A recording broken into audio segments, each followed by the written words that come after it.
Bismillahirrahmanirrahim. Assalamualaikum warahmatullahi wabarakatuh.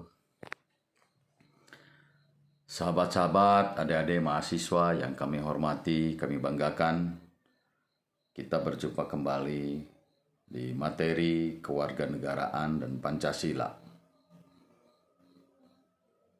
Ya, bagaimana kita selalu meningkatkan rasa cinta terhadap tanah air, rasa persatuan di dalam tanah air, jiwa Pancasila dari sila pertama sampai sila kelima, bagaimana mempertahankan Pancasila, bagaimana mengaplikasikan Pancasila sebagai warga negara masyarakat di dalam menjaga NKRI.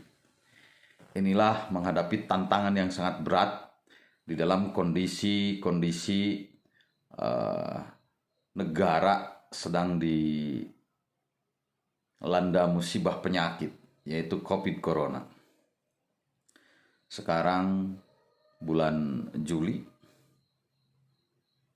2021 yang saat ini mulai diberlakukan pembatasan kegiatan masyarakat, PPKM ya. Nah, ini mulai berlaku dari 3 Juli sampai 20 Juli dalam keputusan Presiden ya, dan mungkin kesananya juga lihat perkembangan seperti apa lebih ketat atau lebih longgar. Mudah-mudahan lebih longgar kembali dan bisa teratasi penyakit yang sedang kita hadapi ini. Adik-adik mahasiswa yang kami hormati, kami banggakan, untuk meningkatkan rasa cinta terhadap tanah air dengan amalan-amalan Pancasila dari sila pertama sampai sila kelima. Ini mendapatkan satu yang dibutuhkan mental yang kuat menghadapi kondisi meluasnya penyakit saat ini. Corona semakin membabi buta ya di bulan ini, sehingga keluarlah aturan PPKM. Dampak ini secara logika teknik bahwa sebelum Lebaran ini kan dihimbau untuk tidak mudik. Namun ternyata apa yang terjadi di lapangan tak bisa dibendung. Akhirnya sekarang Corona itu masuk ke kampung-kampung. Ya. Sebelum Lebaran itu Corona itu belum masuk ke kampung. Setahu saya, pengamatan saya, sekarang udah masuk ke kampung-kampung. Ya. Dari daerah terpencil sekarang udah masuk. Hanya semakin parah nih.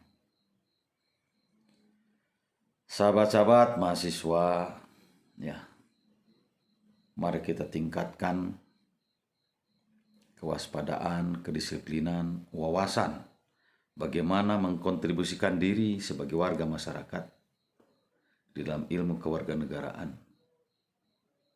dan sebagai warga masyarakat yang memiliki sumber dari segala sumber hukumnya adalah Pancasila. Ya, inilah butuh aplikasi yang kuat. Ya, kita perlu mengaplikasikan kita sebagai warga masyarakat, sebagai warga negara dan Pancasila. Nah, tiada lain kita harus mengikuti aturan dari pemerintah karena kita sedang berada di bawah naungan pemerintah. Kita di Indonesia, ya ikutilah pemerintah. Aturan-aturan yang baiknya yang sudah digariskan di dalam hukum-hukum positif. Yaitulah sistem ketatanegaraan kita. Mari selamatkan bangsa ini dengan hidup rukun dan damai. Dalam kondisi seperti ini, mari jaga protokol kesehatan. Selalu menutup masker, jaga jarak ketika duduk, jauhi kerumunan, kurangi mobilitas, ya, dan selalu itu dilakukan agar kita selamat, sehat. Ya. Rumah saya itu kebetulan menjadi jalur pemakaman COVID. Ya. Pageran, Cimahi Utara. Jadi tahu persis kondisinya, semakin memprihatinkan. Ya, kita sama-sama berdoa terhadap Tuhan Yang Maha Esa, Allah Subhanahu wa Ta'ala. Mudah-mudahan penyakit menular ini cepat berlalu, dan para pemimpin diberikan kekuatan ya, agar selalu mampu menjaga, menyelamatkan, mensehatkan warga masyarakatnya. Dan kita berdoa agar warga masyarakat juga taat dan patuh terhadap aturan. Taat dan patuh terhadap aturan Allah, taat dan patuh terhadap aturan Nabi, taat dan patuh terhadap para pemimpin. Ati'ullaha wa ati'ur rasul wa ulil amri minkum. Sahabat-sahabat, kita sekarang fokus menyelamatkan diri, keluarga, meningkatkan kesehatan, menyelamatkan kesehatan, mempertahankan ekonomi. Tidak harus memenuhi keinginan, tapi cukup dengan memenuhi kebutuhan yang pokok. Ya, upaya-upaya harus dilakukan dengan cara-cara yang baik. Ya, standar hidup minimal bisa makan aja dulu sekarang udah hebat. Bisa sehat sudah hebat. Sahabat-sahabat, agar kita memiliki pemikiran yang positif sehingga menghasilkan energi yang positif. Ya, kita positive thinking. Boleh kita mendengar bahwa isu-isu berbisnislah di dalam kesempatan, dalam kesempitan ini, dalam COVID ini selalu dikopidkan dan diuangkan, selalu dikopidkan dan diuangkan. Ya, sudah banyak berita-berita. Ya, kita ya mendengar, mengkaji. Kita sebagai mahasiswa tidak harus mudah terprovokasi, kaji yang dalam, butuh penelitian lapangan, butuh pembuktian dan lain sebagainya, sehingga kita selalu masuk ke wilayah pemikiran-pemikiran yang positif sebagai mahasiswa. Sekarang ada lagi informasi, saya baca berita bahwa Indonesia ini suatu waktu akan dikuasai dunia lain, bangsa-bangsa barat. Ada saya baca beritanya. Mudah-mudahan itu tidak terjadi, atau ini merupakan gambaran-gambaran yang harus diwaspadai sebagai warga masyarakat, sebagai warga negara, sebagai anak bangsa yang mencintai negaranya untuk mempertahankan negaranya, yang berjiwa Pancasila. Ya, ini juga tidak salah kita dengar, karena ini juga yang menyampaikan juga para petinggi di pusat, yaitu tentang mau dikuasainya bangsa ini. Misalkan ya, Papua akan dikuasai oleh Amerika, yang dibuktikan sekarang dengan ladang emas Freeport di situ. Itu sudah milik Amerika nanti kesananya, katanya kan begitu. Ya, ini informasi-informasi kewaspadaan kita agar selalu meningkatkan kewaspadaan ya, yang perlu disimak oleh anak-anak muda yang akan menjadi penerima tongkat estafet ke depan. Terus di Kalimantan katanya sudah mau diambil apa itu Tiongkok. Terus katanya di Sulawesi akan diambil ISIS. Oh, ini informasi-informasi ini ada nih. Jawa dan pulau-pulau Jawa susah nih mau dikuasainya oleh Barat itu. Jawa Barat, Pulau Jawa ini akan mendirikan sebuah kerajaan ke depannya kan, itu kan. Prediksi-prediksi ada di situ ya, yaitu untuk lebih meningkatkan kewaspadaan. Bagaimana rasa persatuan dan kesatuan di antara kita ini tidak terpecah belah. Ya. Jadi dengan besarnya hutang kita terhadap luar negeri kita saat ini akhirnya bisa menggadaikan.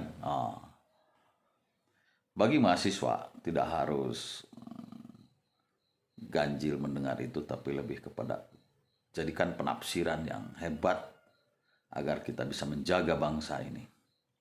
Memang Indonesia ini kan negara subur, diincar banyak negara ini, ya, diincar banyak negara, sumber-sumber tanahnya wah luar biasa nih. Emas aja di dunia ini kan katanya dari Freeport, dikuasai Amerika. salah satu contoh kan begitu. Ya, jadi sahabat-sahabat,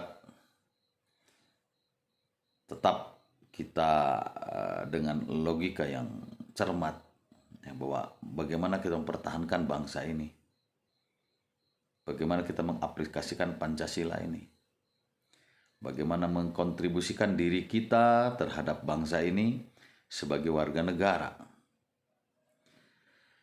Kuncinya menghadapi corona saat ini, karena corona ini bentuknya virus, beda dengan bakteri. Kalau bakteri ini kan bisa dibunuh dengan antibiotik menurut medis.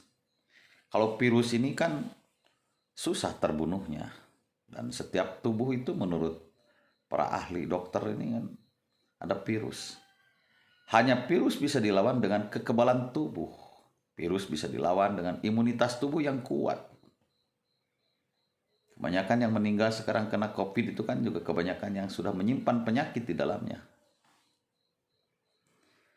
Jadi kuncinya imunitas diri harus dipertahankan, makanya jaga jarak itu tadi, terus berjemur ya di matahari yang tepat.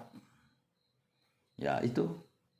Ya, dibuat imunitas tubuhnya, dibuat kebal tubuhnya, maka virus bisa dihadang. Terlebih sudah kita divaksin. Sekarang pemaksinan itu digerakkan, yang bulan-bulan dulu itu kan lambat gitu kan. Si pemerintah dulu, pelayan dulu, baru masyarakat. Nah sekarang lebih digerakkan dan ditingkatkan. Jadi untuk vaksin, kesadaran vaksin aja pro kontra vaksin ini kan. Sudahlah, ikuti pemerintah lah hal seperti ini, divaksin aja. Divaksin ini menurut informasi juga akan menambah kekuatan. Akan menambah kekuatan daya tahan tubuh menghadapi berbagai macam penyakit yang timbul. Yang terutama yang penyakit yang vaksin untuk corona ini. Sahabat-sahabat yang kami hormati, kami banggakan, mari tingkatkan kewaspadaan kita dalam bertingkah laku keseharian. Jangan mudah terprovokasi, ya kondisi lagi kurang baik ini bangsa ini, ya di dalam kurang baik di dalam datangnya penyakit ini. Jadi kita harus tetap jaga hidup rukun dan damai, tetap bergotong royong. Ya, acuan Pancasila, ya 5 sila di situ silahkan diterjemahkan sendiri, ya itu pasti lebih paham, ya. Dan